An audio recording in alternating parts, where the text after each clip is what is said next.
ಇದು ಬೆಳಗ್ಗೆ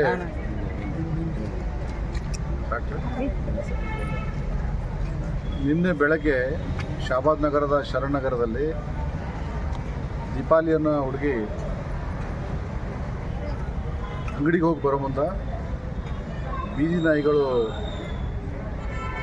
ಮೇಲೆರಗಿ ಅಕ್ಕಿಗೆ ಸಿಕ್ಕಾಪಟ್ಟಿ ಕಚ್ಚಿಬಿಟ್ಟು ಪ್ರಾಣ ಹೋಗೋ ರೀತಿಯಲ್ಲಿ ಅವಳ ಜೊತೆಗೆ ಯಾರು ಬಿಡ್ಸಕ್ಕೆ ಬಂದ್ರೆ ಅವರಿಗೂ ಕರೆದ ಒಬ್ಬ ಯಜಮಾನ್ರಿಗೆ ಮತ್ತು ಇನ್ನೊಬ್ಬ ಹುಡುಗಿಗೂ ಕರೆದ.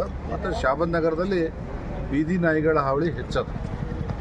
ಇದ್ರ ಮೇಲೆ ನಿಯಂತ್ರಣ ಮಾಡಬೇಕಾಗಿರ್ತಕ್ಕಂಥ ಶಾಬಾದ್ ನಗರಸಭೆ ಮಾಡಬೇಕು, ಆಯುಕ್ತರು ಮತ್ತು ಅಲ್ಲಿರ್ತಕ್ಕಂಥ ತಹಸೀಲ್ದಾರರು ತೀವ್ರವಾಗಿ ಕ್ರಮ ವಹಿಸಬೇಕು. ಇದೇ ಥರ ಘಟನೆ ಕಲಬುರಗಿ ನಗರದ ಮಿಸ್ಬಾ ನಗರದಲ್ಲಾಗಿತ್ತು 3 ತಿಂಗಳ ಹಿಂದೆ.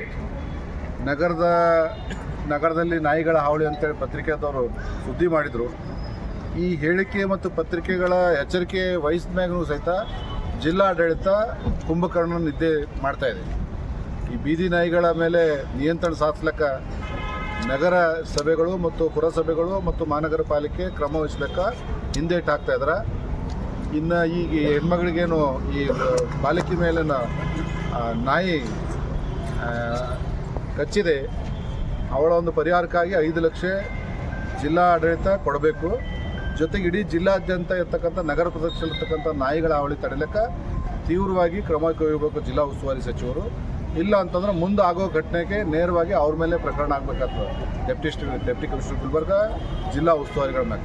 ಅದಕ್ಕೆ ನಾವು ನಮ್ಮ ಸಮುದಾಯದ ವತಿಯಿಂದ ಒತ್ತಾಯ ಮಾಡೋದು ಅಂತಂದ್ರೆ, ಇವತ್ತಲ್ಲಿ ನೋಡಿ ಯಾರೋ ಬಿಡಿಸ್ಕೊಂಡ್ಬಿಟ್ರು, ಇಲ್ಲಾದರೆ ಅದು ಆ ನಾಯಿ ಚಿಂದಿ ಮಾಡಿಬಿಡ್ತಿತ್ತು ಆ ಬಾಲಕಿಗೆ. ಅದಕ್ಕೆ ಇವತ್ತು 2 ದಿವಸ ಇತ್ತು ಇಲ್ಲಿ ನಾವು ಅಡ್ಮಿಟ್ ಮಾಡಿವಿ ಸ್ನೇಹನ ಹುಡುಗಿಗೆ, ದೀಪಾನ ಹುಡುಗಿಗೆ. ಅದರಲ್ಲಿರ್ತಕ್ಕಂಥ ಪುರಸಭೆ ಅಧಿಕಾರಿಗಳಾಗಲಿ, ಅಲ್ಲಿರ್ತಕ್ಕಂಥ ತಹಸೀಲ್ದಾರಲ್ಲಿ ಮತ್ತೊಬ್ಬರಲ್ಲಿ ಯಾರೂ ಬಂದು ಭೇಟಿಯಾಗಿಲ್ಲ. ಅದಕ್ಕೆ ತುರ್ತಾಗಿ ಇಲ್ಲಿ ಏನು ವೆಚ್ಚ ಆಗ್ತದೆ ಸರ್ಕಾರ ಆಸ್ಪತ್ರೆ, ಅದು ಸಹ ಸರ್ಕಾರ ತುಂಬಬೇಕು ಮತ್ತು ಅವರಿಗೆ ಪರಿಹಾರ ಕೊಡಬೇಕಂತ ಒತ್ತಾಯ ಮಾಡ್ತಾರೆ.